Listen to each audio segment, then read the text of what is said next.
pagkatapos ng kasal ni Chef Paing at saka ni Ma'am Jo, hindi ko naaalisin to para ikaw naman ikakasal kay Elias. Uy, ano ka ba? Bakit? Ayaw mo? Pwede. Pinapakalig mo na naman ako eh. Nga pala, brother. Johan, si Gina nga pala, pati si Nimpa. Sila naman yung tumulong para mapaganda yung mga dekorasyon, pati mga bulaklak rito. Hello po. Araw po. Uy, salamat ah. Napaka-talented yun naman. Suki po kami kapag may kailangan ng dekorasyon sa piyesta. Napakagaling. Ang galing. Nga pala, si Bani rin. Tumulong rin siya para mapaganda yung kasal niyo. Salamat din.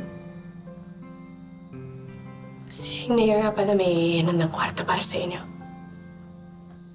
Hatid ko na po kayo sa kwarto niyo. Ay, salamat.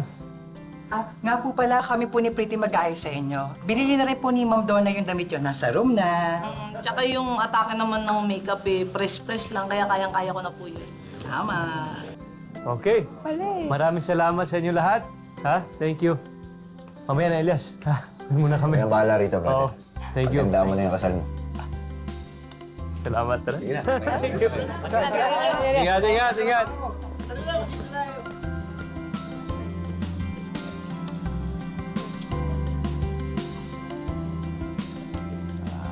Nimpa, Bane. Maraming salamat sa inyo. Alam niyo, abot langit yung pasasalamat ng mag-asawa dahil tumulong kayo sa kasal nila. Naku, wala yun, Elias. Kayang-kaya mo naman lahat eh. Saka wala naman kaming problema dito, di ba, Bane?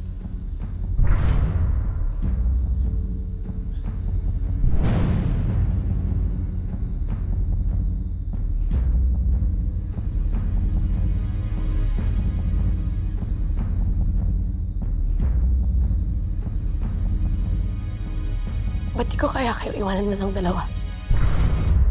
Total, di ba? Kayang-kaya naman ni Elias lahat. Di ba, Elias, kayang-kaya mo lahat? O, ito. Tuloy mo. Tapusin mo. Bane. Anong problema nun?